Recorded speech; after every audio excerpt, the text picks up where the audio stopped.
Guys, good afternoon. Kain tayo ng tanghalian.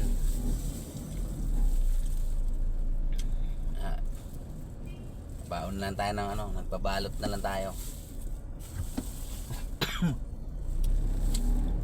Matraffic eh.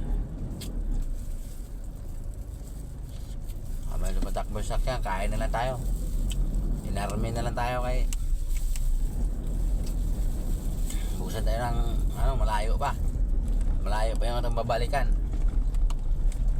Parang inaabot na tayo ng gabi nito. Ang dilim, parang mukhang uulan na naman.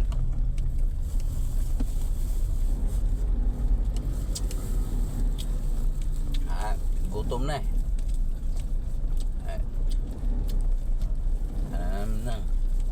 Habang kain na lang tayo habang tumatakbo.